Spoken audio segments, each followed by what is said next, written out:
Je vous avais annoncé l'année dernière que nous allions faire, et nous avions déjà un succès par rapport à Cap sur 2030. Donc je vais commencer par là, parce que Cap sur 2030, donc c'est le nom qu'a pris donc la démarche sur le nouveau futur label RE 2020, mais qui n'en sera pas un en fait. Et donc la gouvernance d'Envirobat Occitanie avait pris la décision de s'investir, et de s'investir en particulier au travers d'Ilona Pio, donc qui n'est pas là ce matin, et je dois l'excuser auprès de vous de son absence, mais on essaie de se répartir les rôles et de se partager aussi les charges qui sont nombreuses, surtout à cette rentrée. Et donc, sur ce Cap 2030, nous avons abouti, et donc comme vous avez pu le voir, parce qu'il y a déjà eu des publications, donc nous avons abouti à une validation, une certification du ministère par rapport au GIE que nous avons créé, donc avec HQE, avec Effinergie, et avec le collectif des démarches, c'est-à-dire vous, nous. Voilà. Et ça, c'est un point extrêmement important, parce qu'aujourd'hui, nous sommes associés, pour moi, hein, c'est un point très important, parce que nous sommes associés quelque part aux certificateurs pour collaborer et participer à la création de ce référentiel qui va permettre de guider les certifications et les labellisations et les accompagnements en démarche dans le futur. Voilà, pour le neuf, hein. On est encore pour le neuf, mais si on a pu travailler pour le neuf, on sera bien capable de travailler pour la rénovation quand ce sera le moment.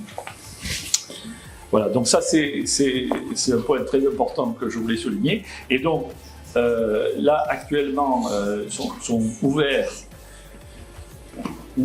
les candidatures pour participer donc au groupe de travail, et ça, on a un gros succès, hein. Il y a vraiment un gros succès. Je crois qu'il y a 80 candidats au niveau national, hein, donc 80 candidats par critère. Enfin,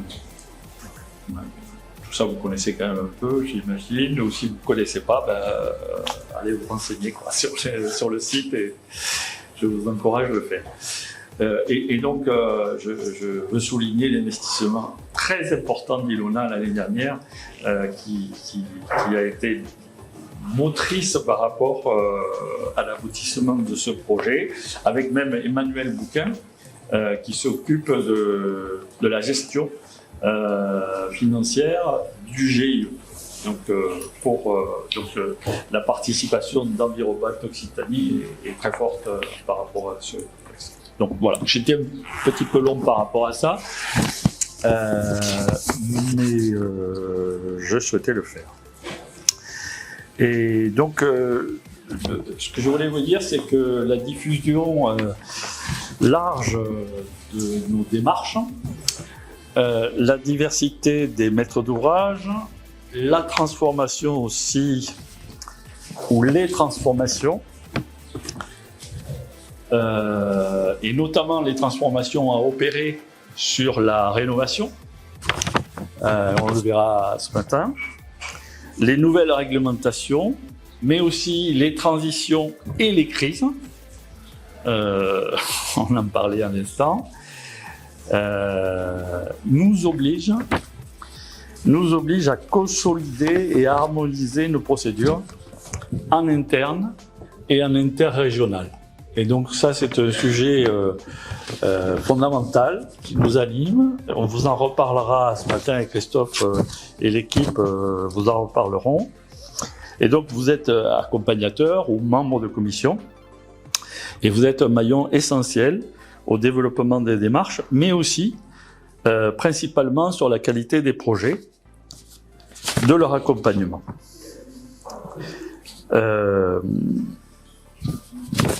Ce ce qui me paraît très important dans le développement, c'est la maîtrise du développement. Et là, je vous parle donc, avec mon expérience, disons, de la gestion des entreprises, des projets complexes et des développements forts qui sont interrompus par des crises comme celles que nous allons connaître aujourd'hui ou que nous connaissons déjà, mais pour rester toujours porteur de qualité et porteur de projets vertueux. Et c'est plus difficile de faire du développement quand il y a moins de projets, parce qu'on a tendance à un peu négliger la qualité pour faire de la quantité. Voilà. Et chez Envirobat, on a aussi décidé avec la gouvernance de travailler sur un récit de réseau. D'ici, on a déjà travaillé cette semaine parce qu'on était en séminaire avec l'équipe et avec la gouvernance sur ce sujet. Donc un récit de réseau pour accompagner justement le développement et la croissance du nombre d'adhérents. Aujourd'hui, on est 265 et si nos prévisions se confirment, on passera le cap des 300 en 2024 et probablement presque 350 en 2025. Ça, c'est sous réserve, bien sûr, de crise systémique qui nous empêcherait de le faire. Mais il faut maîtriser ça aussi. Il faut maîtriser aussi et il faut... le tout, c'est pas de croître en nombre d'adhérents, mais c'est de croître en qualité d'adhérents et en qualité de suivi et d'accompagnement des adhérents. Et pour les projets BDO, QDO, pour moi, ça relève du même principe. Et c'est ce à quoi il faut que nous soyons attachés. Voilà. Et aussi en lien, bon, l'équipe QDO, BDO que vous connaissez, mais aussi en lien par exemple avec Mathieu sur la rénovation. Et là, on a formé un groupe de travail qui se réunira en octobre, je crois, oui. Pour intégrer la rénovation qui est en train de prendre pied chez des promoteurs, par exemple, que je connais, et qui n'imaginaient pas il y a 2 ans aller dans la rénovation, aller dans la construction sur des friches industrielles. Voilà. Donc c'est un changement qu'il faut aussi que nous accompagnions. Voilà. Bon, mais on vous reparlera de tout ça ce matin. Et donc, ce que je voulais vous dire un peu, je voulais formuler un vœu. Ce vœu, c'est que ce séminaire ne soit plus une option. Et je vous remercie encore d'être là, mais on n'est pas assez nombreux. Que ce soit plus une option et que ça devienne une obligation, entre guillemets, toujours avec de la convivialité, du plaisir de se retrouver et d'échanger physiquement ensemble, parce que bon, il y a des menaces dans ce monde, mais il y a une menace qui est très forte aussi, c'est celle de la numérisation des réseaux sociaux et du détachement des personnes. J'ai vu cet été un thème d'Arte sur le sujet, que je vous conseille je n'ai plus le titre en tête, mais c'est sur les dangers, les menaces des réseaux sociaux et de la déshumanisation des relations de l'humanité, quoi. C'est pas autre chose que ça. Et donc il faut qu'on en fasse un passage obligatoire qui rendra service à tout le monde. Voilà. Donc je l'ai dit tout à l'heure à Christophe que ça n'a pas choqué, et je crois qu'ils y avaient même un peu pensé. Donc je forme le vœu que pour l'année prochaine, ce soit plus une option mais une obligation et qui rentre dans notre process de formation, d'accompagnement, comme tu as dit tout à l'heure, tu as employé le bon terme, mais bon. C'est bien plus que j'emploie. Voilà. Voilà. Bon, ben, C'est dans ce sens, c'est Non, c'était, oui, ça rejoignait ça, mais dans le cadre d'un apprentissage. Voilà, l'apprentissage, voilà. L'apprentissage. Ben, je l'ai fini, je vous remercie et on passe à la suite conventionnelle. Voilà. Merci. Pour vous rappeler, pour que vous ayez en tête le programme de ce matin, après la descente d'information, on aura un atelier qui réunira tout le monde. On va probablement faire 2 groupes, mais pour traiter le même sujet. C'est-à-dire, alors j'ai plus en tête le sujet exact. Je vais vous le retrouver. Parce qu'on a fait un peu de littérature. C'est comment trouver l'équilibre entre l'envie d'avoir des retours d'expérience, même négatifs, de la part des équipes projet et l'attribution d'une médaille visant à récompenser un projet durable, exemplaire et cohérent. Donc 2 groupes ce matin qui vont traiter ce sujet en parallèle. Cet après-midi, donc on fera la pause déjeunatoire après le premier atelier, et cet après-midi, il y aura 3 ateliers en simultané. Un premier atelier plutôt destiné aux accompagnateurs BDO avec la mise au point d'un cahier des charges de STD pour la démarche BDO, quel fichier météo utiliser pour s'adapter au climat actuel et futur, quelle précision pour les scénarios, canicules, etc. Il y aura un atelier pour les membres de commission. Là, ce sera pour réfléchir sur comment réussir à mobiliser davantage de membres de commission, notamment les maîtres d'ouvrage et les entreprises. Et en faisant le travail hier un peu statistique, je me suis aperçu qu'il y avait aussi d'autres domaines professionnels qui pouvaient être concernés que ces 2 catégories. Et puis enfin, le 3e atelier de l'après-midi, ce sera plutôt à destination du réseau des quartiers durables Occitanie, puisque Chloé va vous présenter le nouveau référentiel V1 qui a été publié cet été, et des nouveaux projets. Voilà. Et on finira l'après-midi avec une intervention croisée sur la certification des bois en région, avec une intervention de Urcofort, Bois du territoire du Massif central et Bois des Pyrénées. Donc ce sera pour clôturer la journée. Et à 16h30, normalement, on devrait avoir terminé. Alors, sur la séance plénière, on voulait d'abord vous présenter les actualités d'Envirobat, les actualités liées au collectif des démarches, et après on va faire des focus sur les démarches BDO et QDO. L'équipe, elle s'est renforcée depuis l'année dernière. On a Pierre Leroy qui nous a rejoint, qui est là, voilà, ici, responsable de communication, voilà, qui a fait les photos aujourd'hui, qui s'occupe des enregistrements et qui fait plein d'autres choses chez Envirobat. Donc, ce sera le point d'entrée pour la communication chez nous. Manon Rodriguez qui nous a rejoint sur la formation, donc en renfort de notamment Emmanuel qui s'occupe de la partie administrative et financière, et puis aussi Pauline qui prend en charge le sujet de la formation. Julie était déjà là l'année dernière, elle s'occupe du sujet de l'économie circulaire du réemploi, peut-être vous avez déjà affaire à elle. L'équipe Réno s'est renforcée avec l'arrivée de Léa qui rejoint l'équipe de Mathieu, donc sur les sujets de l'ocre notamment, et puis d'autres sujets autour de la rénovation.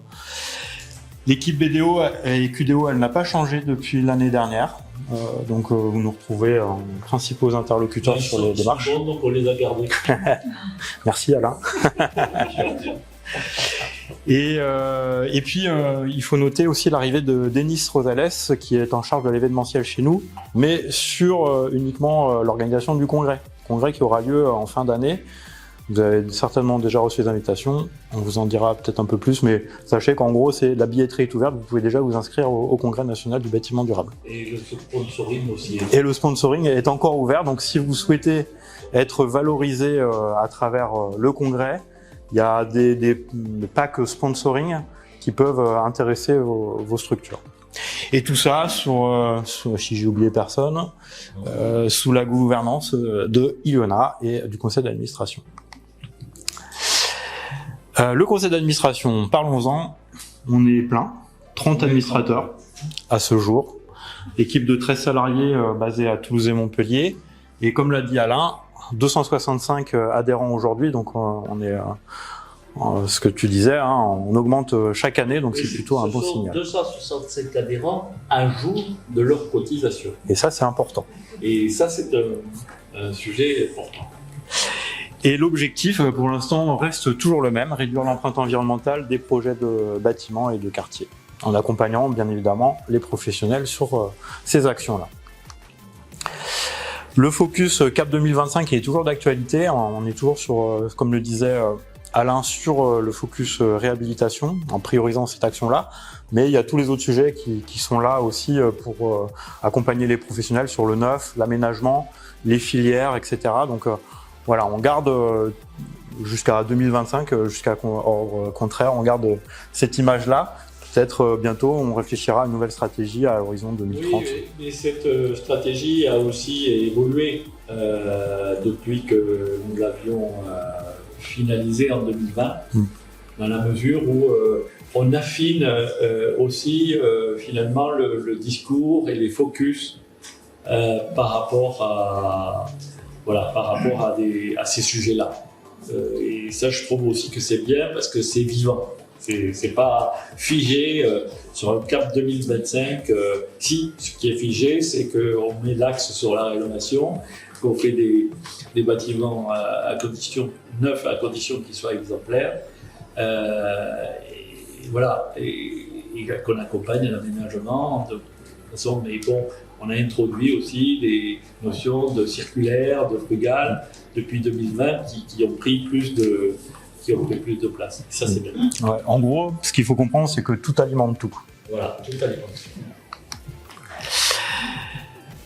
Quelques événements, vous voyez que l'actualité est encore dense, même avec l'organisation du congrès en fin d'année. Il y a pas mal de visites qui vont être organisées là sur le mois de septembre-octobre. Des colloques et des conférences, notamment celle sur la santé. Alors moi, je fais le focus sur la santé avec eux, on s'occupe de celle-ci. Mais voilà, il y a aussi d'autres sujets qui peuvent vous intéresser, notamment le workshop de Béziers la semaine prochaine. Il y a un 17-20 qui va être organisé autour du sujet de la santé, de l'acoustique et de la rénovation. Et puis une conférence sur la décarbonation. Les commissions, voilà. Alors j'ai pas noté la date au mois de novembre encore, mais pour l'instant, voilà, elle sera communiquée prochainement, mais c'est au mois de novembre. Sinon, les commissions BDO, elles sont déjà planifiées sur le calendrier.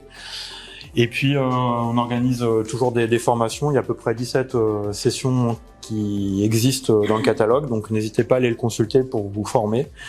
Et comme je le disais, la billetterie est ouverte pour le congrès et le sponsoring également. Du coup, la démarche en chiffres, bon, rapidement, mais c'est juste pour faire un petit bilan d'où on en est des démarches.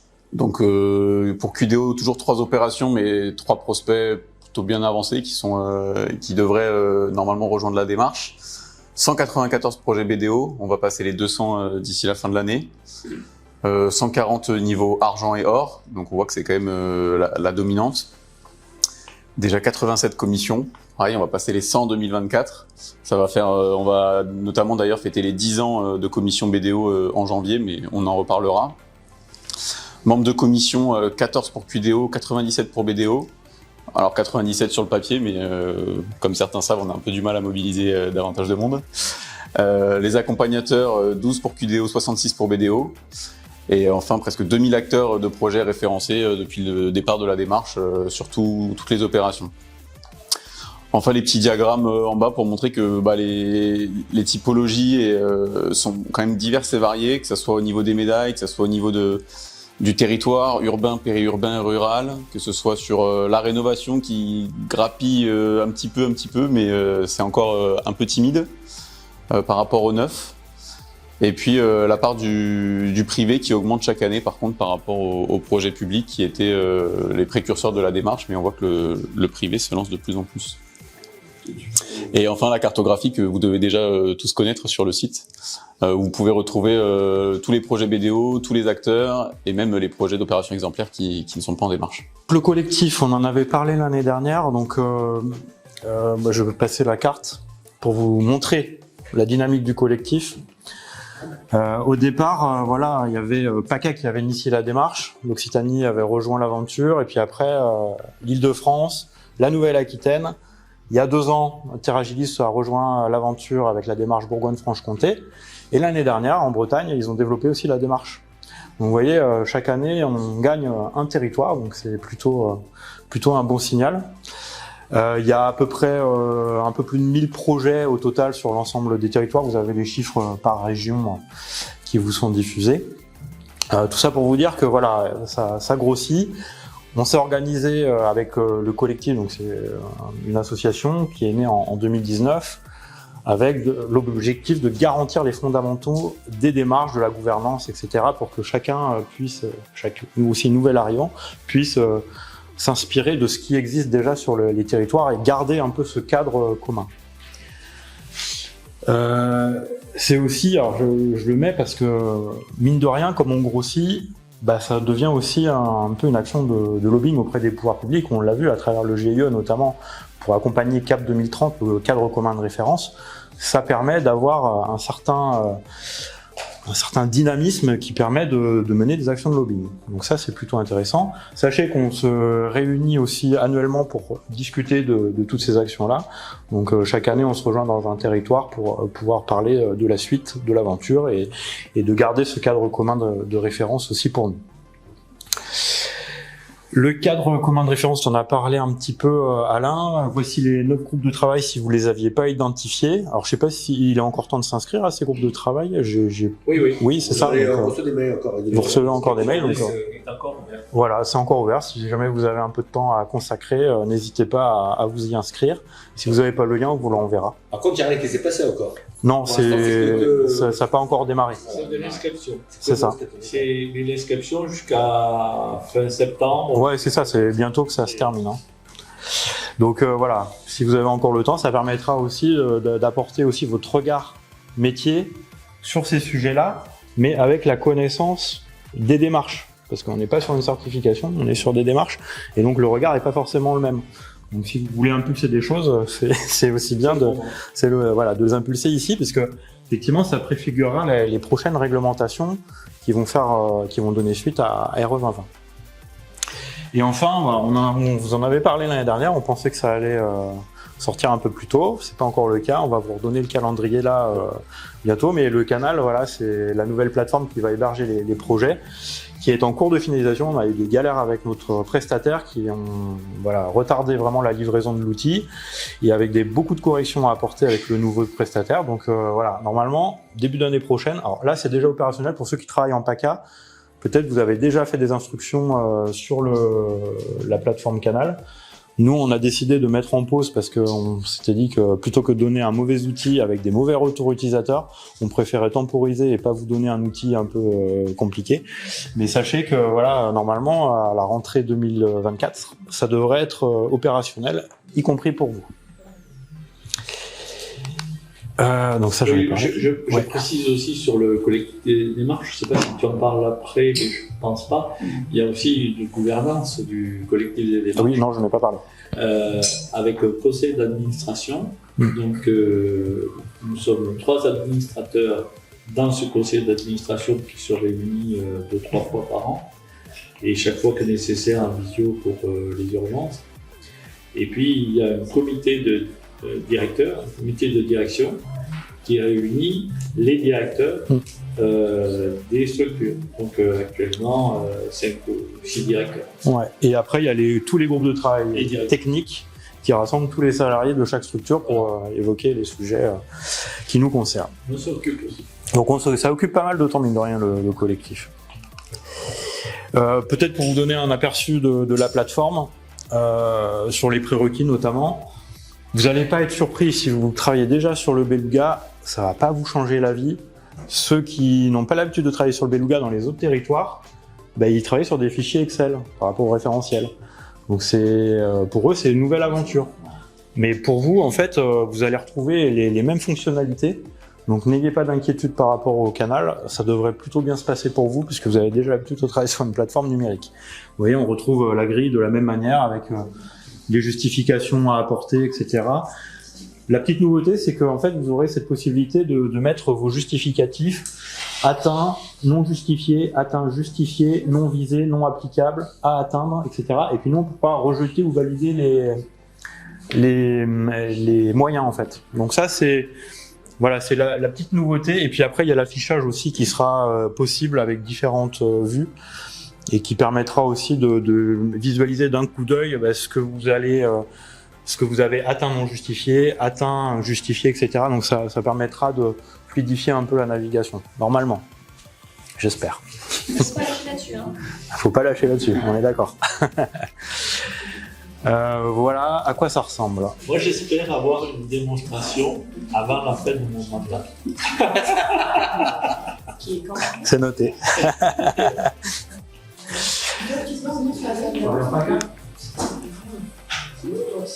ils sont pas dans le projet, mais c'est lui qui a la vérité. Non, mais là, après, c'est pas...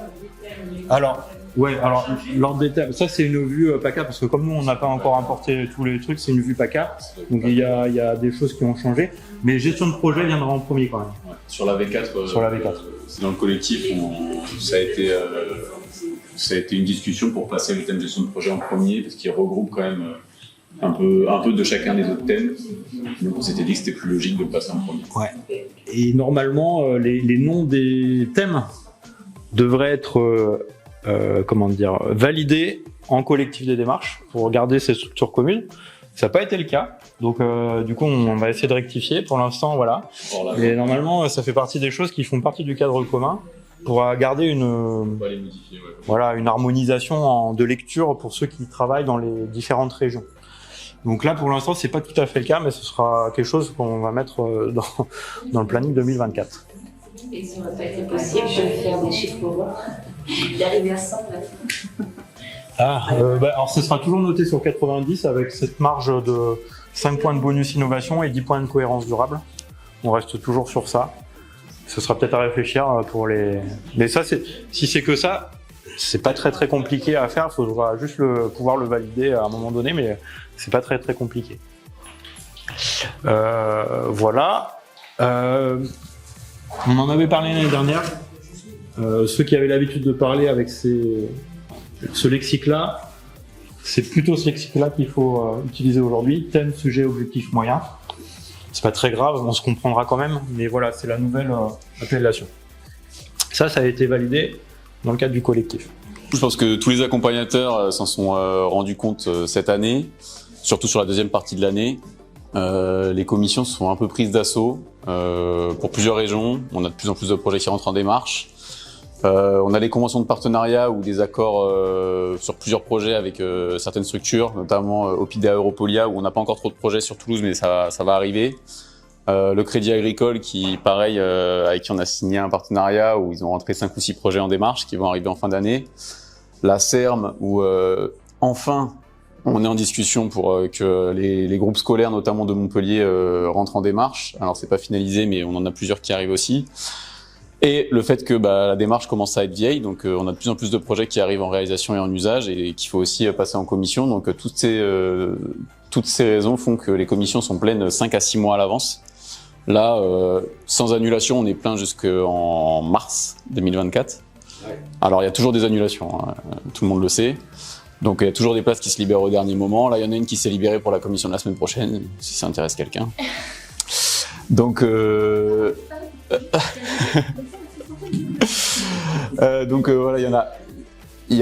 c'est un problème qui devient assez récurrent. Du coup, pour combler ça, on essaye d'anticiper au maximum, mais bon, ça, on sait tous que dans les projets, c'est pas toujours facile. Sur la fin d'année, on a décidé de passer des commissions à 7 projets au lieu de 6 maximum. Donc ça va être assez lourd. Ça va être compliqué de faire la journée, du coup il va nous falloir encore plus de membres de commission, hein, s'il y a des gens qui sont motivés. Donc ça fera 4 projets le matin, 3 l'après-midi, on commencera un petit peu plus tôt. Mais bon, par exemple sur septembre, là on était parti sur 7 projets, on a une annulation, donc en fait on n'est plus qu'à 6. Ça fait un peu surbooking en fait, hein, tout simplement. On a aussi décidé de créer 2 commissions, alors au moins en 2024, on verra en fonction de si ça marche ou pas, spécial usage, dédiées aux projets qui sont en phase d'usage, parce qu'on en a de plus en plus qui arrivent. Et on s'est dit que c'était vraiment la finalité, c'est une phase très différente de la réalisation et de la conception, ça peut attirer un autre public, notamment les maîtres d'ouvrage. Donc on va créer 2 commissions, une en janvier, une en septembre. En janvier, ça sera le 18 janvier. Si vous voulez le noter, on aura 4 projets qui vont passer en commission pour voilà, se focaliser sur cette phase d'usage qui est un peu la spécificité de BDO et qui, on l'espère, pourra amener un autre public et montrer vraiment la valeur de la démarche. Et puis en 2024, si on voit que le remplissage des commissions reste le même, on réfléchira à organiser quelques commissions supplémentaires en visio sur des demi-journées pour passer 2-3 projets, histoire de désengorger un petit peu les commissions. Plusieurs retours pour dire que c'était quand même super chouette les commissions en visio, parce qu'il y a des gens, il ne faut pas forcément se déplacer, mais ils pouvaient garder une oreille. Je ne parle pas des membres de commission. Mais le public, c'est vrai qu'il y a plusieurs personnes qui me disent c'est bien les réunions en visio aussi. Ouais, on sait que c'était plus facile pour pouvoir participer, c'est sûr, surtout en tant que public. Alors toi, après tu les enregistres, elles peuvent être vues? Non, en présentiel, on les enregistre pas. Ça fait beaucoup de boulot, ça mobilise Pierre sur la journée en général. Donc, Du traitement post. Et après, du traitement post-événement. Ouais. Tu envoies le lien au dernier moment, j'espère que tu ouvres le lien au dernier moment. Ouais, mais si les gens savent qu'il va y avoir un lien le jour même, ils viendront pas, quoi. Donc c'est ça le problème, on sait que c'est plus facile de participer en visio, mais c'est vrai qu'on aime bien quand même ces... Aussi, la remarque, moi, pour moi, c'est pas que ce soit plus facile, c'est que ça permet de participer, d'avoir un retour d'expérience qui est hyper intéressant sans pour autant mobiliser. Se déplacer. Si t'as pas envie de venir à la journée, si c'est à Azaz, si c'est... voilà. Mais je suis d'accord qu'il y a les pieds aussi. Oui. C'est particulièrement utile pour les transports. Les gens qui ne se déplaceraient pas forcément si sur Montpellier, qui veulent pas Toulouse parce que les dates ne correspondent pas. En visio, ils doivent passer ensemble. C'est vrai qu'on avait réfléchi à faire des formats mixtes, donc présentiel et à mettre une vidéo. On l'a fait 1 ou 2 fois.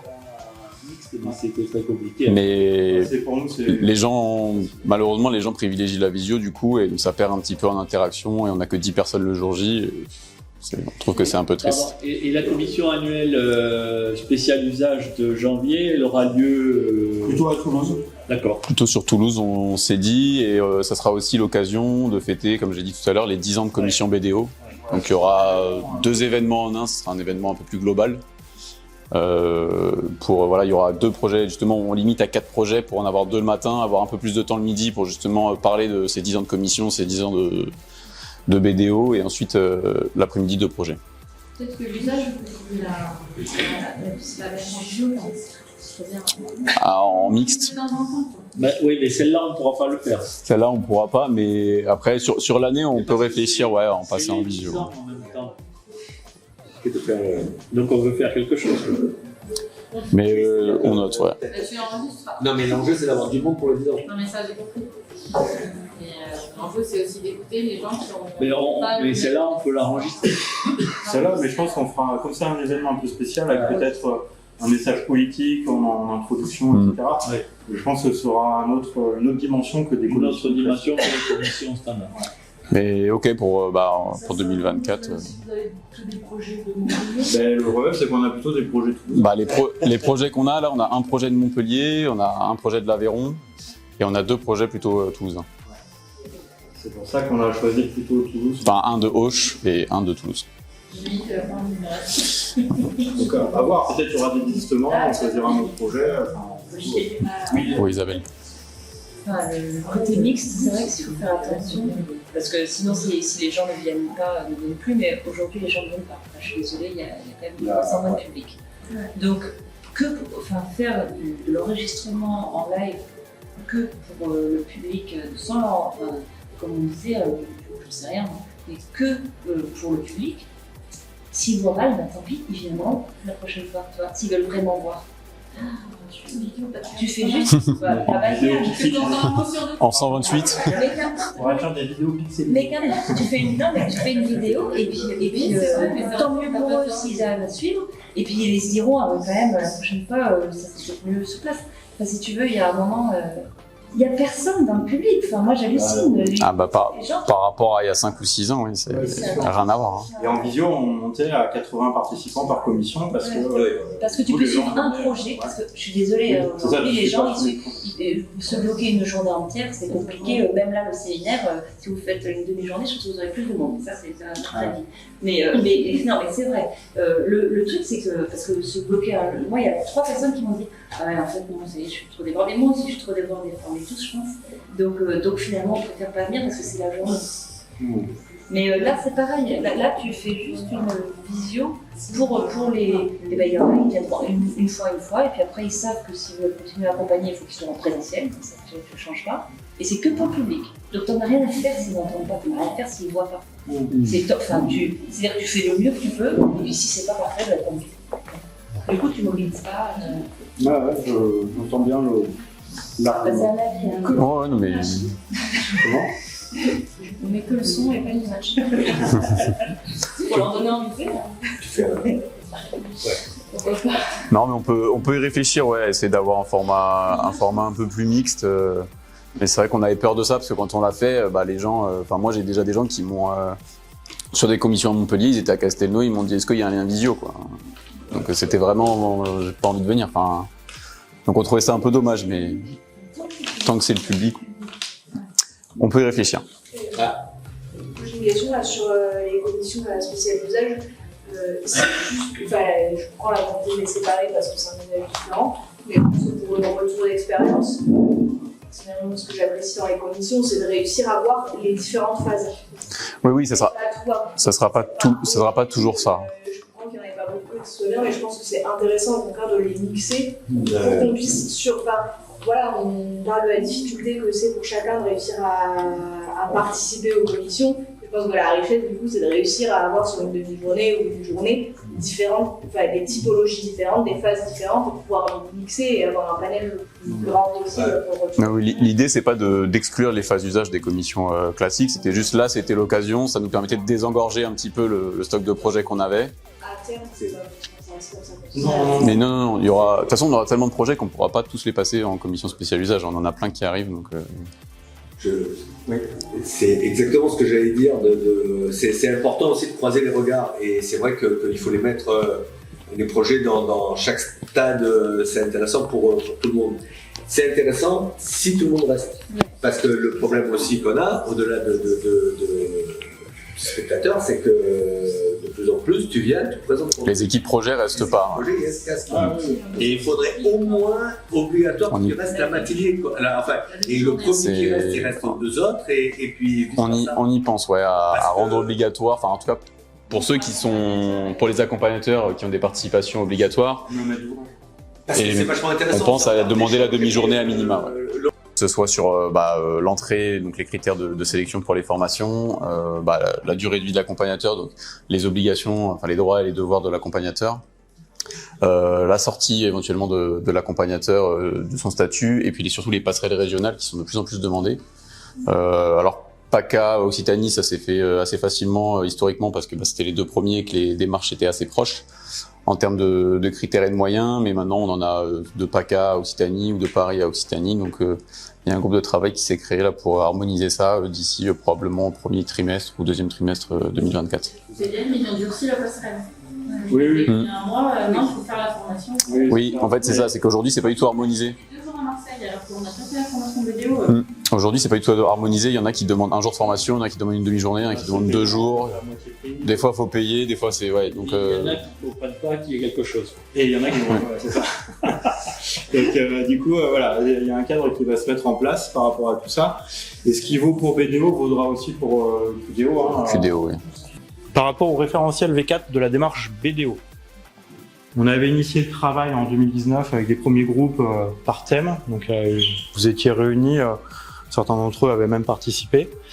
On a eu des arbitrages qui ont été faits avec une relecture par un GT dédié en février 2021. Et puis après, on a intégré des nouveaux sujets puisque l'actualité fait qu'on a intégré la RE 2020 avec un GT, la biodiversité aussi en 2021. En 2022, vous en avez parlé l'année dernière, il y a une mission dédiée sur la santé, une autre sur l'eau pour renforcer les référentiels sur ces deux sujets. Et c'est greffé aussi une mission pour adapter le référentiel au sujet du réemploi. Donc ces 3 sujets ont été menés jusqu'à avant l'été.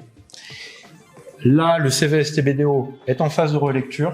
Alors, je m'adresse à Dominique parce que c'est la seule membre du CVST aujourd'hui présente à ce séminaire. Elle a jusqu'à la fin du mois, avec ses autres collègues membres du CVST, pour valider le référentiel. Et derrière, donc nous on le mettra en ligne sur le canal pour tester le référentiel en interne sur le dernier trimestre, pour, comme je vous le disais, mettre à disposition au réseau des accompagnateurs à 2024. Et pendant cette phase qui va durer à peu près une année, donc toute l'année 2024, en gros, le référentiel sera en mode test pour vous. Alors, test, ça veut dire on pourra instruire les projets dessus, mais si il y a des choses qui ne vont pas bien dans le référentiel par rapport à vos projets, il y aura une vraie souplesse d'interprétation pour vous, pour dire bah là, ok, on n'arrive pas à atteindre ça, bah, peut-être on peut le démontrer comme ça. Enfin, bref, il y aura un vrai travail pour nous de captation de vos retours pour peut-être à terme refaire évoluer le référentiel à travers un JT dédié, quoi. Hein, donc voilà, il y aura une souplesse en tout cas sur cette année 2024 par rapport au projet. Et puis si ça tourne bien, qu'il n'y a pas de retour, bah, on le mettra officiellement en ligne, enfin il sera applicable après. Oui. Programme de projet à faire sur le V4 avec un rendu en décembre. Ouais. Comment je fais V4, ben alors normalement à la fin du mois on est censé avoir un référentiel qui sera publiable. Donc on pourra le transmettre en version PDF dans un premier temps avant qu'il soit sur le canal aux accompagnateurs qui le désirent pour rédiger leur programme en lien avec ça. Donc si ça t'intéresse, ouais, ben normalement octobre tu devrais pouvoir le consulter. Là on a quelques exemplaires papier que j'ai imprimés en attendant la validation. Donc j'en ai 3, hein. Soit vous le consultez, s'il y en a un qui est intéressé tout de suite, je veux bien le donner. Ouais, si je pourrais vous le transmettre par PDF. Hein. On pourra vous le transmettre par mail. Ouais, je peux vous le transmettre par PDF, même s'il n'est pas encore validé. C'est un document de travail encore, mais au moins vous avez toutes les infos. Donc, comment se présente le PV de la validation Dominique, comment se présente la validation Moi, je ne sais pas commencer. Voilà. C'est rassurant. Mais c'est juste la fin du monde. Elle est confiante là. non, mais elle connaît le référentiel, elle a participé à des groupes de travail, normalement. Elle est confiante. Et puis, je vais balayer, mais je ne vais pas t'en parler Ouais. sans être. Ouais, t'avais une. On a vu au fur et à mesure. Voilà, c'était juste pour savoir si. Il y a une évolution. C'était pour savoir s'il y a bon sens de la validation, c'était une simple formalité, parce que justement, tout le monde a parlé. Non, il y a eu beaucoup de boulot dessus, et c'est plus une formalité. Oui. Après, il y a des petites choses qui vont bouger. Après, on vous avait présenté les prérequis l'année dernière pour ceux qui étaient là. On en avait discuté. Je crois que tu les avais rappelés d'ailleurs là, par rapide, c'est ça. C'est une synthèse des prérequis d'aujourd'hui, enfin de la V4. Tout ce qui est en vert, c'est nouveau en gros. Tout ce qui est en orange, ça a été modifié. Et tout ce qui est en gris, c'est ce qui existait déjà à l'époque. Donc vous voyez, il y a quand même des nouveaux sujets. Notamment pour les bâtiments neufs, ils devront justifier le choix d'une construction neuve plutôt que d'avoir fait une réhab. Alors, voilà, c'est une note, hein. C'est un argumentaire, etc. Mais du coup, ça vaudra pour tous les projets des CAP. L'accompagnement B2, on en a parlé déjà plusieurs fois. La mission de l'accompagnateur sur les 3 phases, ça paraît essentiel. C'est intégré. Chantier propre et étanchéité à l'air, c'est des choses qui bougent, mais en fait, au lieu de les avoir sur le niveau bronze, on l'a dès le niveau 4. Et ici, avant, on l'avait sur le niveau argent, on l'a dès le niveau bronze. Donc c'est juste un recalage des prérequis. Les mobilités décarbonées, les transports collectifs, donc ça c'est pareil, la description de la desserte du bâtiment. On s'est rendu compte que sur certains projets c'était pas forcément le cas. Donc on a intégré ça, c'est très récent, ça date de juin dernier. On a une discussion avec la commission de process et qualité. Au niveau des administrateurs. Ouais. Profitable. Les protections solaires adaptées, des CAP, ça on en avait déjà parlé l'année dernière. Les espaces extérieurs, ça n'a pas trop bougé, mais c'est juste une reprise d'écriture. La notion d'ICU, ça c'est nouveau quand même, par rapport aux espaces extérieurs. La biodiversité, c'est nouveau, sachant qu'il n'y a pas de seuil de résultat à atteindre, c'est juste un calcul à faire. Donc pour l'instant, on ne force pas trop le truc, mais on le met. Là, on ajoute une notion autour de la déconstruction, suite au groupe de travail sur l'économie circulaire, le réemploi. Ah bah l'accompagnement de vélo, je l'ai déjà mis, en fait c'est là, c'est pas dans les matériaux. Je me suis trompé. Ça n'a pas trop bougé. La STD, on l'a recalé dès le niveau bronze. Donc en fait, le niveau d'argent devient le niveau bronze. et on a rajouté un niveau intermédiaire au niveau argent pour les seuils. Et après, l'or n'a pas bougé. Et le coût global, en fait, ça n'a pas trop bougé, c'est juste, en gros, l'outil est libre et c'est clairement spécifié. Et puis, ça c'est nouveau, les parties prenantes dont l'usager, avec une partie information, consultation et concertation, une gradation en fait en fonction des niveaux à viser. Non, c'est concertation. Oui, pardon. Ça, en fait, c'est concertation avec niveau argent et or. Ça a bougé. Oui. Ah, il n'y a pas de co-construction? Non, c'était trop. Pour l'instant, ça paraissait trop ambitieux. Oui, pardon. Ça, c'est une mauvaise information. Voilà. Alors après, pour vous détailler peut-être les choses, mais très rapidement. En gros, on a intégré dans le thème qui s'appelait territoire et site. Maintenant, c'est territoire et site et biodiversité. On affiche clairement cette notion-là dans le référentiel avec une modification des sujets, des objectifs en lien avec ce sujet-là. Quelques moyens créés autour de ce sujet-là avec voilà quelques mots-clés. Hein, c'est les mots-clés. Hein, je vous ai pas mis tout le détail. Avec, pour rappel, un prérequis quand même qui existe sur la biodiversité. Est-ce qu'il y a eu une tentative d'harmonisation avec le format chez Finiture ou biodiversité? Non, pour l'instant, non, on n'a pas été capté les autres référentiels sur ce sujet. Mais ce sera peut-être une réflexion à avoir. Sur la RE 2020, on vous en avait déjà parlé un peu l'année dernière. En fait, on a fait évoluer le référentiel naturellement vers la RE 2020. Donc on a essayé de garder les mêmes moyens avec une rédaction adaptée, c'est-à-dire qu'on a intégré lycée construction à la place des seuils C1 et C2 du carbone.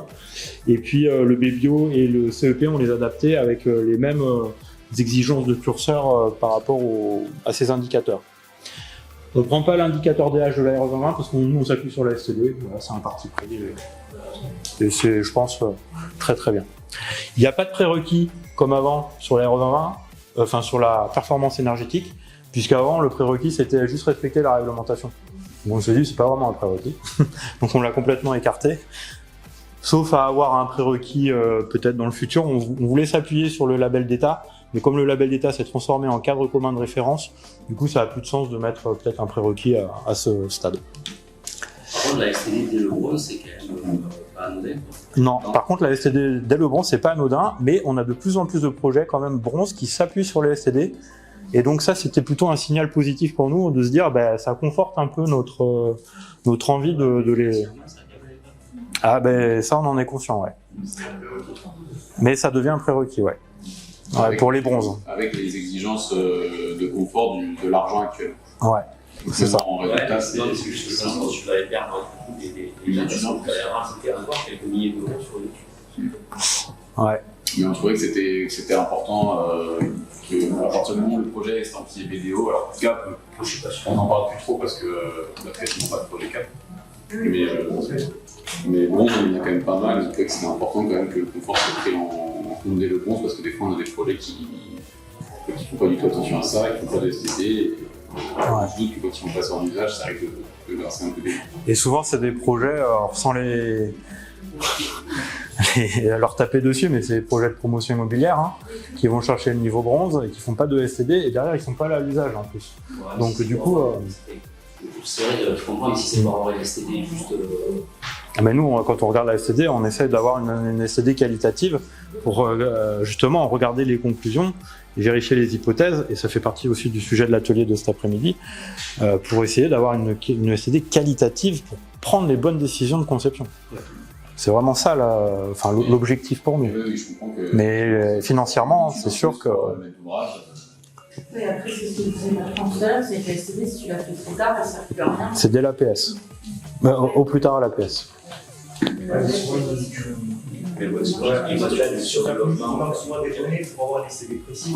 Si tu connais les CD avec tout un scénario, des choix qui ne sont pas définis, elle n'a pas de sens. Mais bon, oui, c'est sûr. Comment s'intègre la STD dans le process? Mais après, l'objectif pour nous, c'est d'être un peu en avance, d'avoir toujours un coup d'avance sur comment anticiper l'adaptation au changement climatique. Et ça fait partie des vrais sujets. Enfin, le confort d'été, c'est le sujet sur lequel il faut réfléchir sur un bâtiment.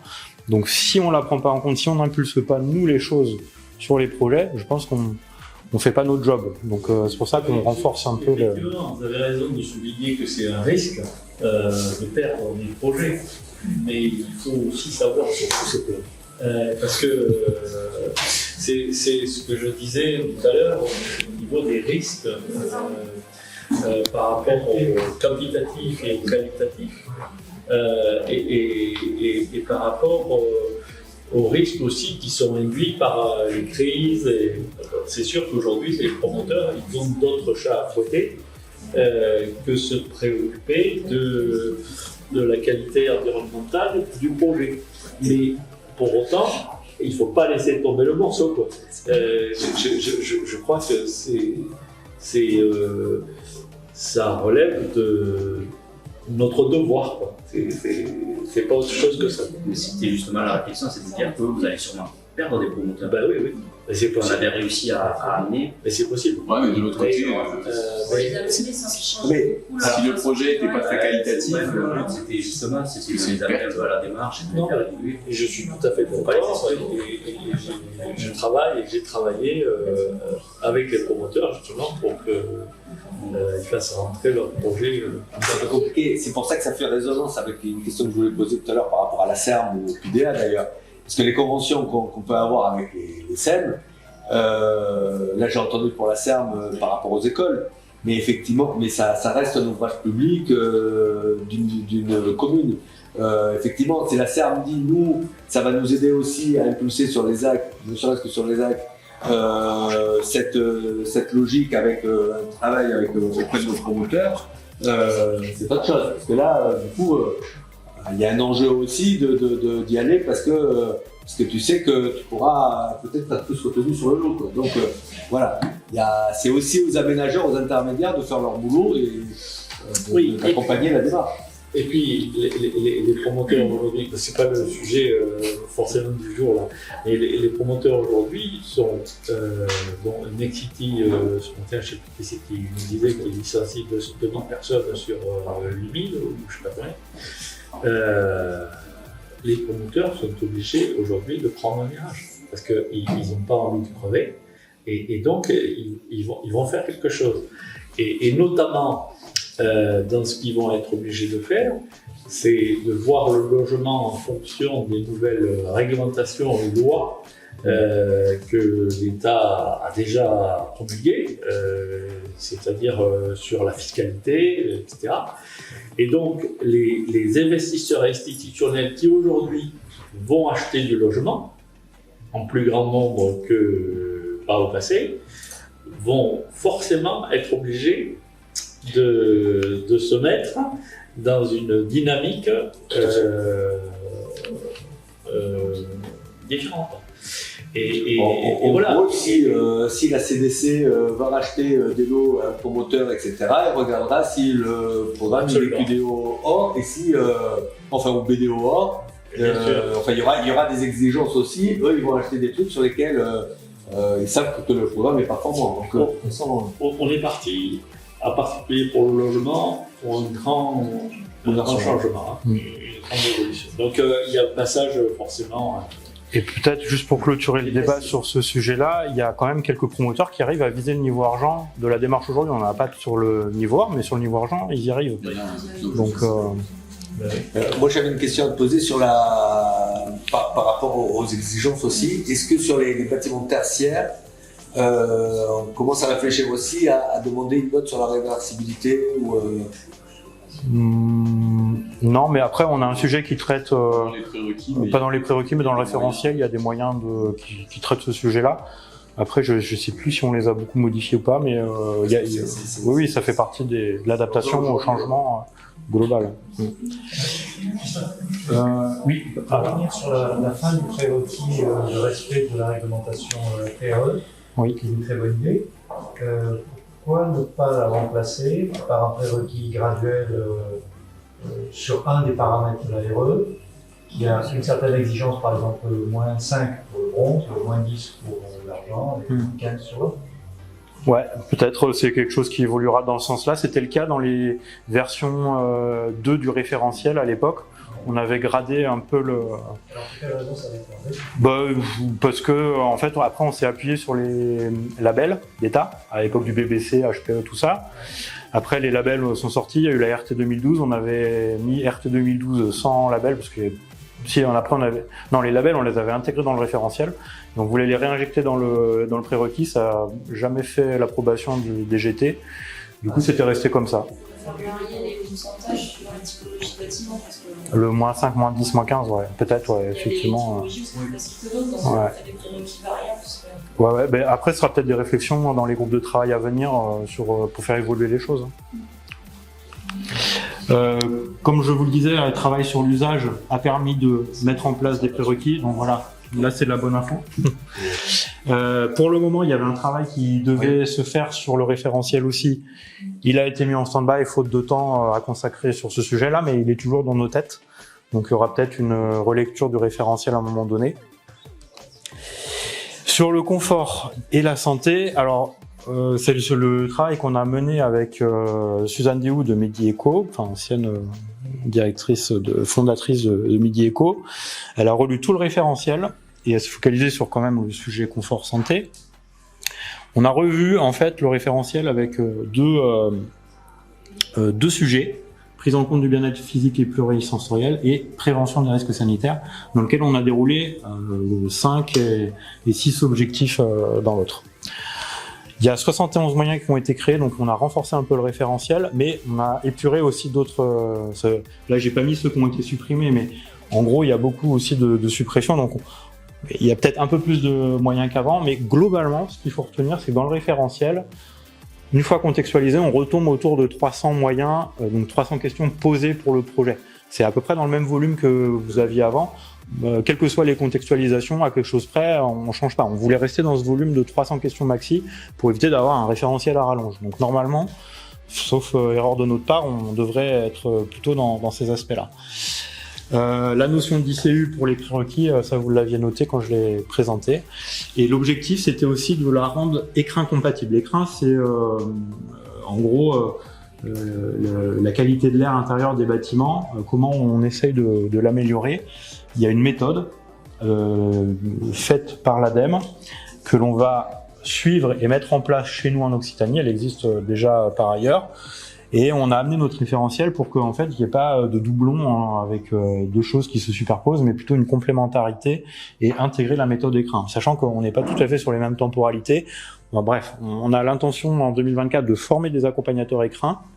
Donc s'il y a un marché, peut-être ça pourra vous intéresser aussi, et s'il y a des demandes fortes de la part des maîtres d'ouvrage, à voir. Mais en tout cas, voilà, elle est écrin compatible à ce jour.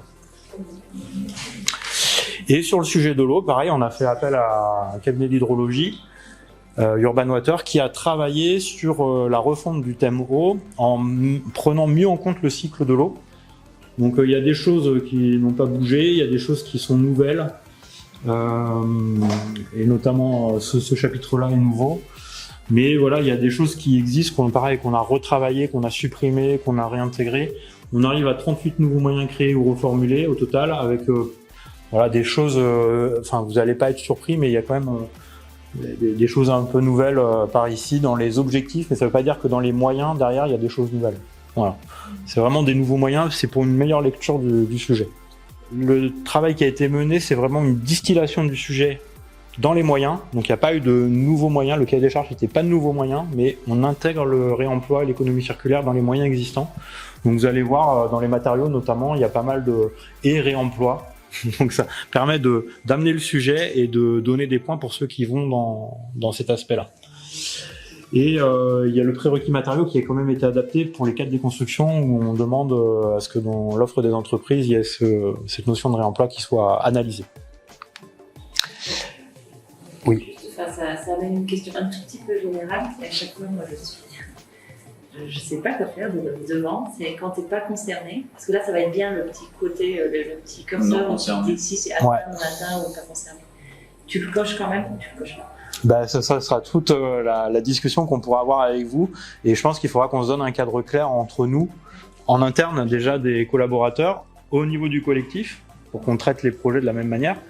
Et puis que vous ayez après derrière, si c'est non applicable, peut-être soit on l'écarte, il n'apparaît pas et du coup, et ça c'est pas le cas aujourd'hui, il apparaîtra toujours le problème. L'idée c'est que chaque critère soit. Mais en tout cas, si le référentiel est bien monté, chaque critère soit applicable, sauf cas très exceptionnel. Mais C'est encore des grilles où c'est coché, alors pour moi c'est pas applicable, c'est ça.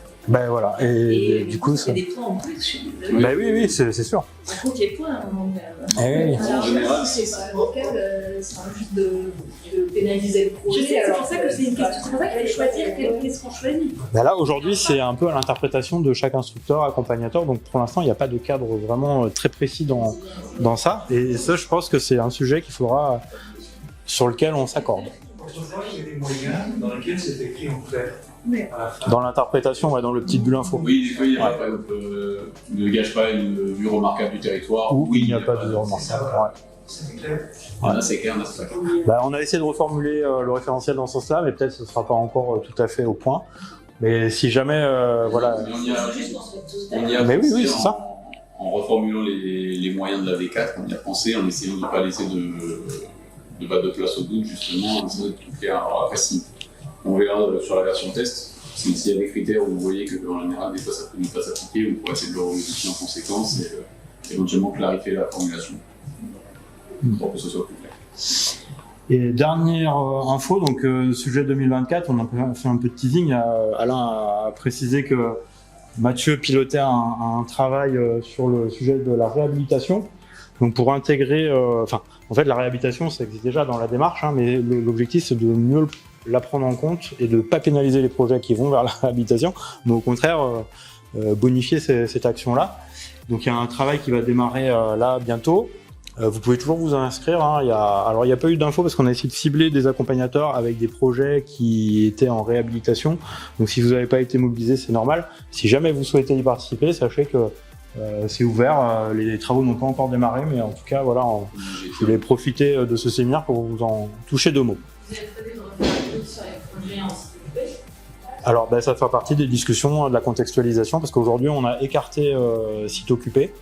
Parce que, non, mais dans le référentiel. Mais ça veut pas dire qu'on va pas le traiter. Mais aujourd'hui, notre référentiel n'était pas bien adapté et la V4, pour l'instant, elle n'est pas encore bien adaptée. On attendait ce GT pour décider de la manière dont on allait aborder site occupé. Une grille supplémentaire dédiée à site occupé. Donc à voir, ça fera partie des discussions de ce GT. On va les mettre de côté parce que Non. on a un plus en plus. Ben oui, c'est pour ça. Donc voilà, pour l'instant, c'est... C'est pas facile la réhab en site occupé parce qu'il y a plein de critères Ben ouais, sur lesquels on peut pas s'appuyer et du coup on se retrouve avec ces mutations. c'est ça. Et on s'en est rendu compte sur certains projets, notamment, je crois, chez vous, là, les sables Lonagay, c'était pas forcément très facile de l'appréhender et notre référentiel, on a bien vu qu'il y avait des limites, donc voilà, c'était... Un des soucis qu'il y avait sur la V3, sur la grille site occupé, c'est qu'en fait il y a énormément de critères pas applicables. Du coup on se retrouve avec peu de critères par thème, et du coup en cocher un ou en décocher un, ça pénalise énormément, ça fait plus de 2 ou plus de 3 c'est ça. Ce qui est énorme à l'échelle d'un projet. Donc en fait il faudra, si on recrée au même grille site occupé, il faudra essayer de rajouter des moyens. C'est du coup pas pénalisant, c'est l'inverse, c'est que quand tu as un projet mixte neuf et réhab, c'est une toute petite partie neuve et une grosse partie réhab, vu que le référentiel n'est pas hyper équilibré en réhab, tu as des projets off qui sont un peu limites. Qui sont limités. On sait que sur la V3, et c'était aussi Et les effets de bord, il faudrait c'était une des raisons de la V4, c'était que sur la partie réno, les grilles réno, c'était assez difficile d'aller chercher là. Alors sur le 9, c'était beaucoup plus simple. Et on voulait privilégier de plus en plus la réno, et donc c'est aussi une des raisons de la refonte sur la V4. Oui, Laurent. Sur le projet dont je ferai un programme pour la fin de l'année, qui est en V4, et plus de la moitié, c'est justement la réunion de site occupé. Donc je sais que je n'aurai pas de référentiel V4. Si, il y a un référentiel, il y a un contexte rénovation. Mais site occupé. Site occupé, il est, tu n'auras pas le 100% adapté. Ouais. Mais en tout cas, il y a le référentiel réhab qui fonctionne très bien. Hein. D'ailleurs, nous, on conseillait dans la V3, pour les sites occupés, de plutôt utiliser celui de la réhab. Parce donc, que l'autre n'est pas... voilà, parce que l'autre n'était pas bien, en fait.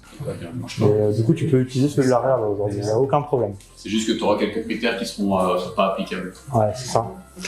Et enfin, adaptation au changement climatique, ça c'est le sujet de 2024, hein, on a encore discuté la semaine dernière lors de notre séminaire.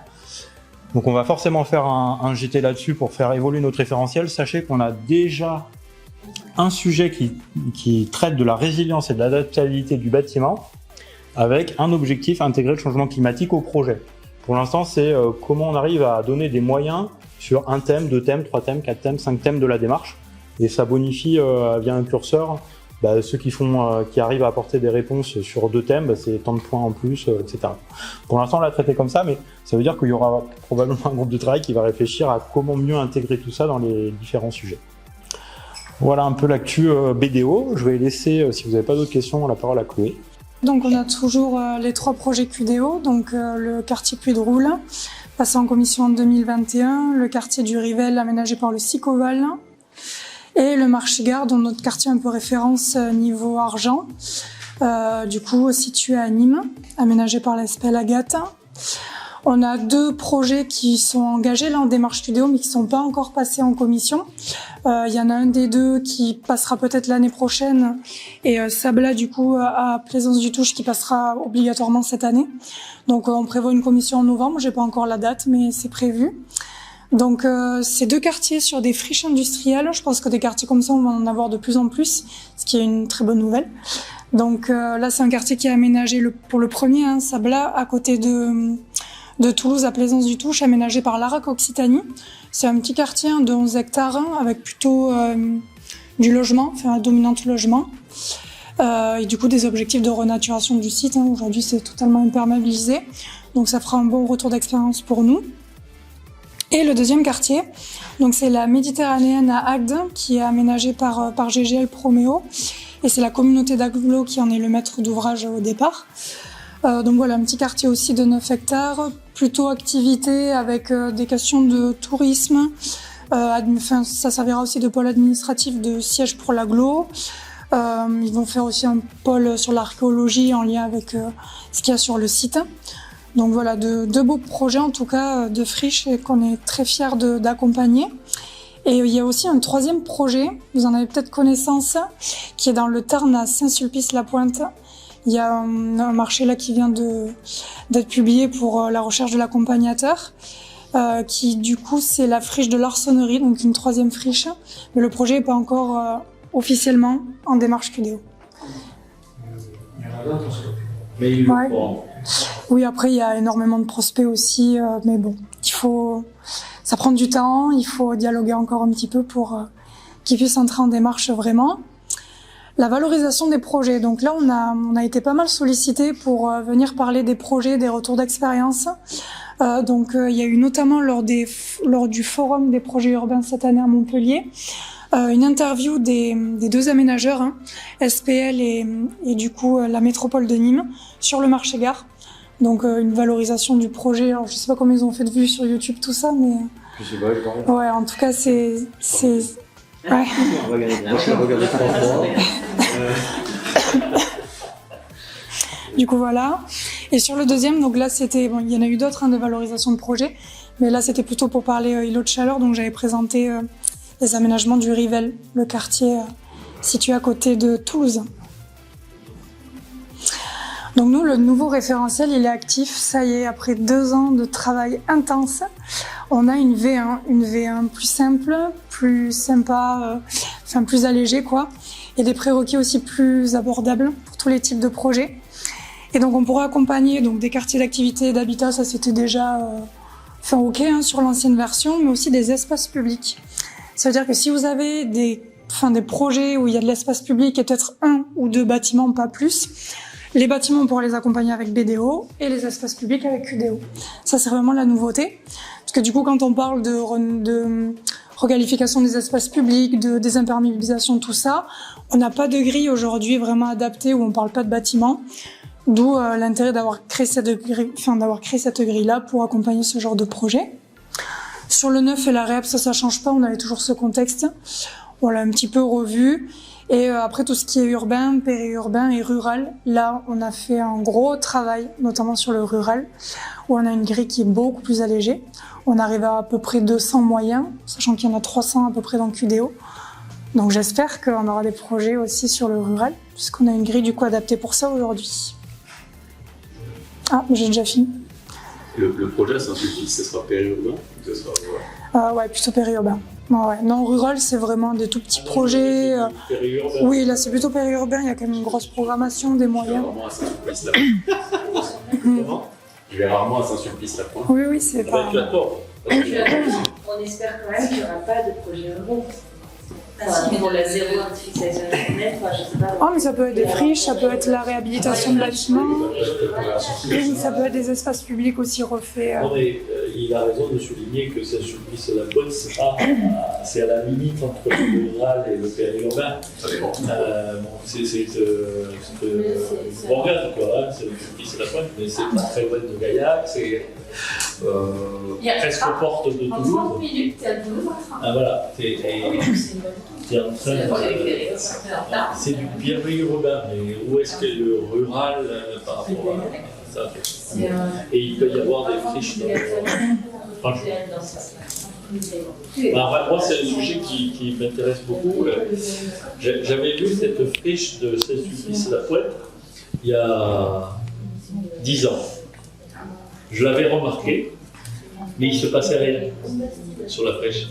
Et un jour, quand on a rencontré l'EPF, je me suis rendu compte que cette friche a été en devenir, quoi, grâce aux travaux que fait l'EPF pour racheter donc, des sites, des friches, et les passer aux collectivités locales qui n'ont pas les moyens de se positionner et d'investir dans ce genre d'opération, mais qui après mènent l'opération, souvent associée à USM, et c'est le cas à Saint-Sulpice, puisque c'est celle Témélia qui est l'opérateur, l'aménageur.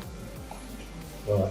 Et c'est vraiment un sujet, et des friches comme ça, il y en a dans le rural, quoi, dans des endroits où... On en a besoin, pour freiner aussi le développement des métropoles. Il y a besoin aussi que des petites communes comme ça trouvent leur développement, quoi.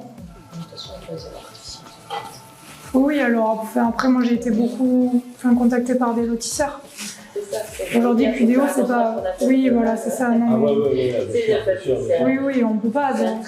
Non, mais là, c'est sûr que... On peut pas accompagner des lotissements, avec QDO. Les lotisseurs, on en a des demandes. Hein. Ah oui, énormément. C'est la majorité des demandes que j'ai aujourd'hui, c'est ça. J'en ai pas là, j'en ai plus, mais c'est quand même un ferment de dire qu'un éco-quartier peut aussi être en milieu rural.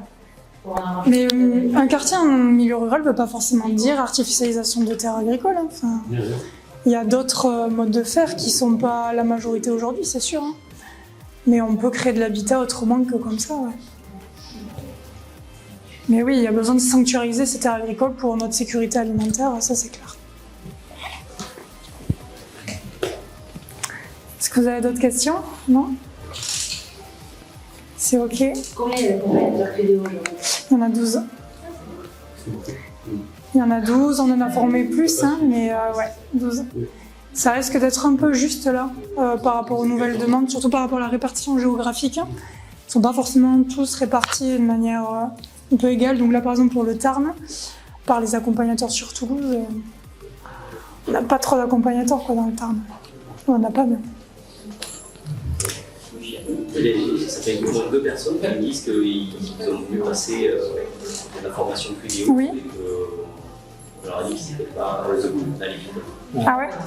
Si c'est des profils bâtiments, c'est normal, j'ai envie de dire. C'est deux secteurs qui sont tout à fait différents, avec du coup des profils métiers différents, des compétences différentes. Certains peuvent avoir les deux, de par leur expérience, formation, etc. Mais oui, après, si c'est des profils bâtiments, en tout cas, j'ai envie de dire, c'est normal. C'est que à 30 minutes de tout, c'est suffisant. Oui. Mais pour vous, mais... Vous avez pas la simplification, les maîtres d'ouvrage sont quand même attachés à avoir des accompagnateurs qui ne sont pas trop loin. Merci pour ces trucs, c'était hyper intéressant. Et alors, ce qui est vachement bien, c'est que moi j'adore avec BDO, c'est que ça fait jamais consensus. Donc ça, c'est super. Donc ce qui est ressorti à peu près, c'est qu'en fait, en fonction des catégories des maîtres d'ouvrage non professionnels, professionnels, les projets les maîtres d'ouvrage qui va faire du one shot ou celui qui fait des projets régulièrement, ils n'ont pas du tout le même règle et ils n'ont pas du tout la même façon de s'approprier les retours d'expérience. Puisque du coup, sur un maître d'ouvrage professionnel, il va avoir beaucoup d'intérêt à savoir quel équipement fonctionne, quel matériau fonctionne pas.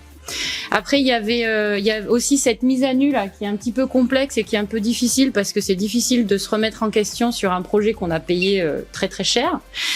Donc là, il y a eu pas consensus sur le fait de est-ce qu'on passe en anonyme ou pas. Est-ce que l'accompagnateur fait son rapport, l'envoie à Envirobat et Envirobat prépare une présentation de tous les retours qu'il a eu en phase d'usage, mais de manière complètement anonyme, parce que c'est quand même super important de savoir ce qui s'est passé sur d'autres projets. Ça fait pas du tout consensus. Donc, hop, on lance la pierre. Et la dernière chose, qu'est-ce qu'on s'est dit Ah oui, de catégoriser aussi les REX pour essayer de guider un peu plus sur les problèmes qu'on a rencontrés, si c'est des problèmes d'équipement, des problèmes de conception, mais vraiment de conception architecturale ou des problèmes d'installation. Et j'ai mangé le truc. Il y avait un sujet aussi sur les supports de présentation. Oui, de faire évoluer les supports de présentation pour qu'ils soient encore un peu plus guides. Et j'en ai mangé un. La hiérarchisation, on avait dit. Oui, voilà. Après, il y avait aussi pas consensus sur est-ce qu'on a plus de médaille ou est-ce qu'on garde la médaille. Voilà, parce que du coup, on s'aperçoit qu'encore une fois, suivant le maître d'ouvrage, il a pas tout à fait le même intérêt d'aller jusqu'au bout ou pas. Et après, il y a eu aussi pas consensus sur la durée de la phase d'usage. On a eu du 1, du 2 et du 3. Après, voilà, tous les arguments se valent. J'espère qu'on arrivera à un consensus. On a un petit peu différencié, nous, la partie réalisation et la partie usage. On s'est dit qu'en phase réalisation, c'était vraiment le rôle de l'accompagnateur de forcer le maître d'ouvrage, de dire au maître d'ouvrage que ce qui est attendu, c'est un retour d'expérience bon ou mauvais, mais l'important, c'est vraiment de partager ce qui s'est bien passé, de partager ce qui s'est mal passé, avec les solutions correctives apportées. Et éventuellement, pour certains sujets où on n'a pas réussi à le faire, on n'avait pas de solution, est-ce que quelqu'un avait réussi sur un autre projet à le faire et demander justement conseil aux membres du public ou des membres de commission pour savoir si eux avaient réussi à faire cette chose-là, si nous, on n'avait pas réussi sur notre projet. On disait qu'en réalisation, il n'y avait pas eu trop de soucis de mettre de membres de commission récalcitrants, on va dire, qui prenaient mal ou qui jugeaient les projets sur leurs erreurs. Ce qui, par contre, du coup, nous a fait la liaison avec l'usage, où sur l'usage, c'est pas tout à fait pareil. Où effectivement, quand il y a un projet qui a été livré et que soit les occupants, soit le maître d'ouvrage se plaint, le bâtiment consomme trop, on a trop chaud, c'est pas tout à fait pareil. Et là, les membres de commission sont souvent plus sévères et pensent même effectivement à retirer la médaille ou à dégrader les projets. Donc, ce qui revient un petit peu, ce qui a lancé le sujet, est-ce qu'on garde la médaille, est-ce qu'on donne la médaille en conception, est-ce que on la donne finalement qu'en usage ou est-ce qu'on la donne pas du tout? Parce que effectivement en usage, le maître d'ouvrage il a pas trop envie d'aller dire que ça s'est mal passé pour se faire descendre de or à argent ou d'argent à bronze, voire perdre totalement la médaille. Donc ça c'était un autre sujet. Est-ce qu'il y a autre chose que j'ai oublié? On a parlé aussi du rôle de l'accompagnateur en phase d'usage, que parfois les missions étaient sous-dimensionnées et que si on n'avait pas un maître d'ouvrage vraiment motivé et acteur, c'était pas forcément évident d'apporter les solutions correctives et d'avoir cet échange pendant les 2 années pour apporter au bout d'un an, il fallait bien au bout d'un an faire un point avec l'exploitant et le maître d'ouvrage pour voir ce qui se passait bien et ce qui se passait mal dans le bâtiment et éventuellement s'il y a des soucis, déjà faire un point d'alerte au maître d'ouvrage en disant voilà dans un an on va passer en commission, il faudrait vraiment résoudre ça sinon on n'a pas atteint nos objectifs. Et il y en a quelques-uns qui ont parlé également sur la formation accompagnateur, d'insister davantage sur cette nécessité du retour d'expérience et de l'absence de sanctions. C'est-à-dire qu'on ne va pas vous sanctionner parce que vous nous dites que finalement vous n'avez pas réussi à faire telle chose. Ce qu'on veut savoir, c'est ce qui s'est passé et pourquoi vous n'avez pas réussi et pourquoi vous avez eu des problèmes sur le projet et comment vous avez réussi à passer outre. Donc peut-être pendant la formation, insister davantage sur cet aspect-là, de vraiment retour d'expérience participatif, sans sanction au final. Et aussi pendant les visites BDO, donc les visites qu'ont fait Christophe, Sandrine et moi, donc soit en phase de réalisation pendant le chantier, soit au bout des 1 an de la phase d'usage, d'être aussi un petit peu de tirer la sonnette d'alarme éventuellement si on voit qu'il y a des choses que le bâtiment en usage ça se passe pas bien, ou qu'en réalisation il y a vraiment eu beaucoup de changements par rapport à la conception et que le bâtiment risque d'être dégradé, d'être peut-être un petit peu plus alerte au niveau de ces visites-là pour prévenir le maître d'ouvrage et l'accompagnateur. Je fais la restitution de l'atelier cahier des charges STD. La STD demandant en phase APS. Donc, une des questions c'était est-ce que c'est pas trop tôt, cette phase APS, où souvent on manque d'éléments pour établir une STD qui tient la route. Ensuite, un autre point particulier, c'est le seuil de 28 degrés. Faut-il réévaluer ce seuil par rapport aux évolutions du climat et des élévations de température extérieure? Faut-il réévaluer ce seuil de 28 degrés par rapport en prenant en compte des ressentis, des comportements, des usages, en injectant dedans une notion de confort adaptatif? Là, il y a eu des sujets, des débats autour de cette valeur de 28 degrés. Donc c'est une limite d'inconfort. Donc est-ce qu'il faut donner un seuil ou alors donner un seuil, une notion de relativité par rapport à une température extérieure? Donc qu'est-ce qui prévaut? Toujours dans la notion d'inconfort, sur cette fois je parle plus d'une température mais d'un nombre d'heures. Donc faut-il rester sur un nombre d'heures comme ça se fait en ce moment, ou alors un pourcentage d'inconfort par rapport à un temps d'occupation? Après il y a eu pas mal de sujets sur le fichier météo. Quel fichier météo? Il faut imposer un fichier météo. A priori le GIEC 2040 à minima. Et après, il s'est posé la question de la localisation de la station météo. Bon, il y en a beaucoup des stations météo, mais elles peuvent être un peu éloignées ou pas représentatives du lieu du projet. Donc peut-être faire une carte avec des zones limites associées à des stations météo. Et surtout prendre en compte, bien sûr, les ICU, dans le choix de l'élaboration de cette carte. Voilà. La ventilation nocturne mécanique. Donc est-ce que c'est fiable? Est-ce qu'il faut imposer des débits limites, demander des justifications de débit, comment les transferts thermiques sont pris en compte? Enfin voilà, on sent bien que la ventilation nocturne mécanique, ventilation ou surventilation, mais mécanique, voilà, ça peut être la solution miracle, mais il faut peut-être imposer des points clés pour vérifier la fiabilité de la SIMU. Les apports internes. Alors, tout le monde pense qu'il faut imposer, il faut avoir dans son cahier des charges STD définir et imposer des apports internes dans le cahier des charges. A priori, ça serait facile à faire pour les logements. Et en tout cas, il faudrait le faire pour chaque typologie de bâtiment, des usages et prendre en compte les activités notamment.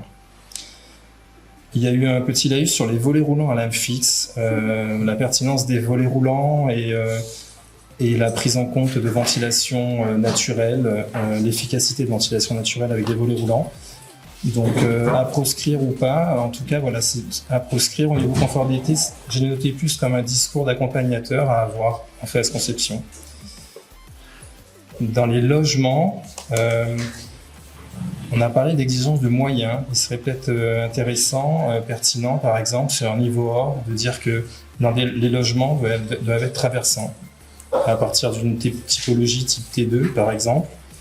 Voilà, ce sera un gage de confort et voilà, imposer ce moyen en prérequis ou pas, je sais pas. La justification des protections solaires, faut-il les exiger ou est-ce qu'un simple héliodon suffit? Voilà une piste. Voilà ce que j'ai pu noter suite aux échanges.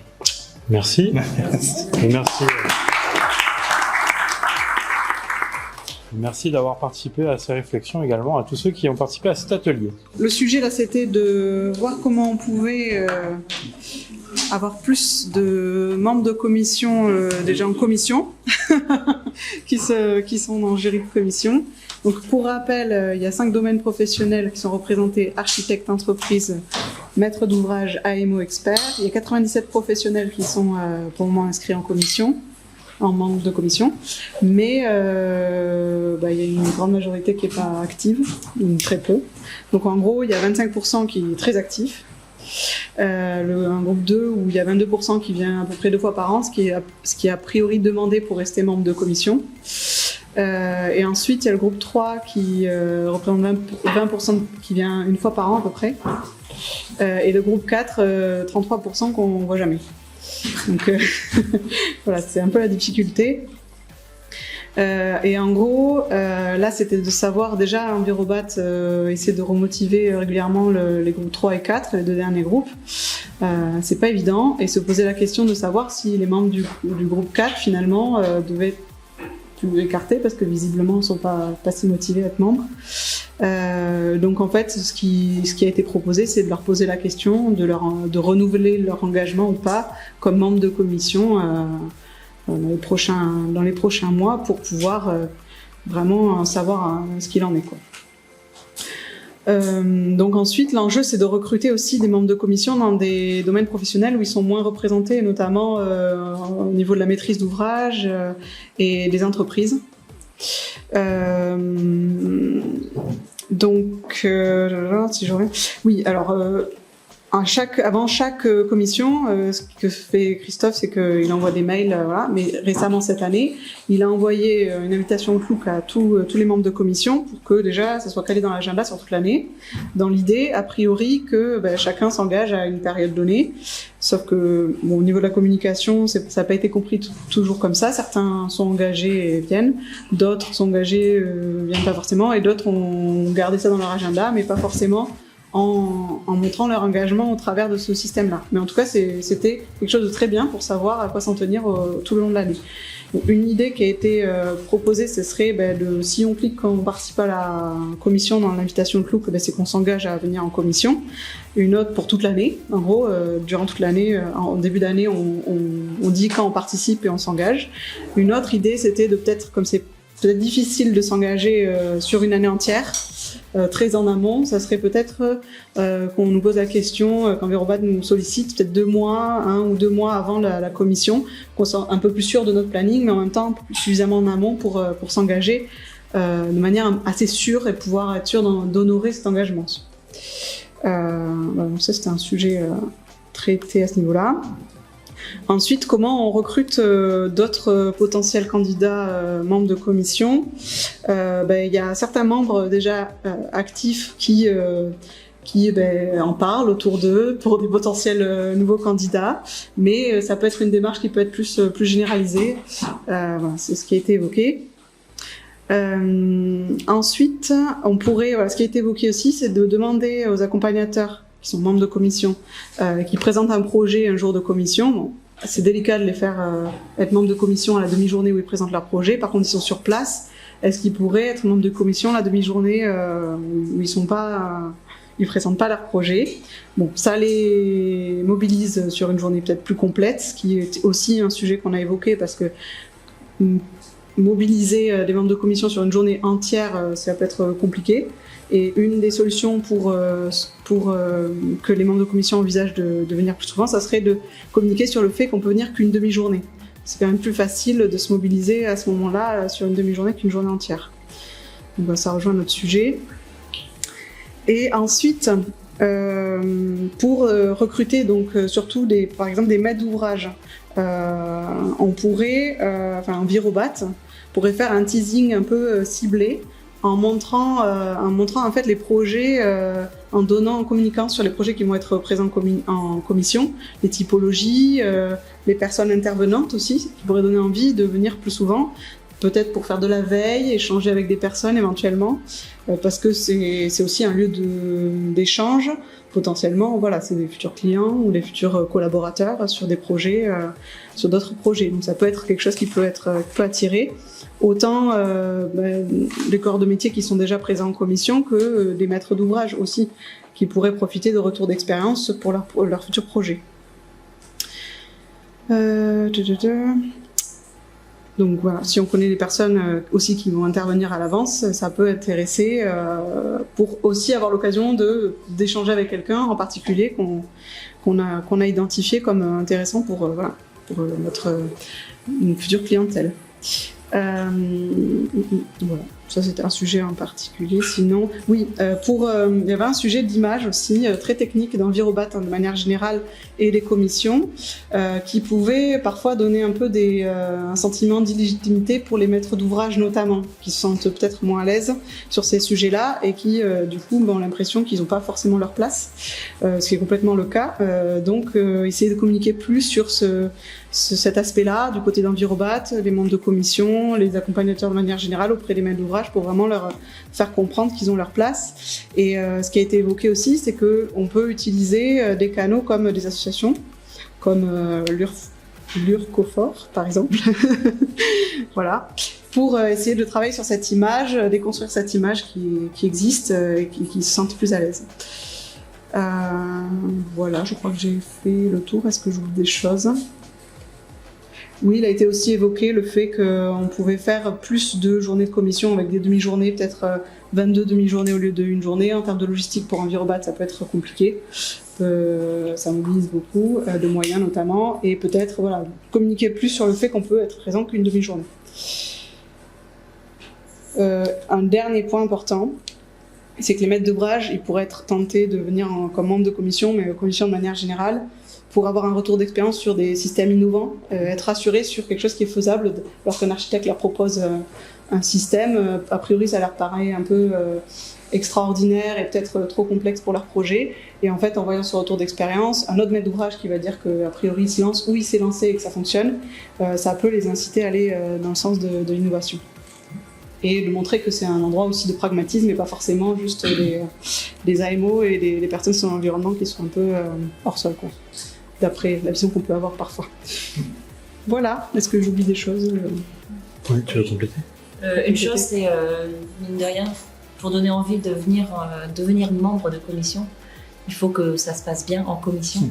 Et donc à faire un retour sur les membres, peut-être sur les commissions, aux membres, en disant là c'est trop technique, pas assez bien ou pas assez, enfin bref. Et du coup, éventuellement faire un forum entre les membres de commission aussi, ce qui peut nous entraider sur quand on a eu des commissions, pour échanger, même pour peut-être agrandir, et puis ça crée une petite... Quand tu dis un forum, un réseau... un réseau entre membres de commission. Discussion. Voilà, un canal de discussion. Je suis assez d'accord.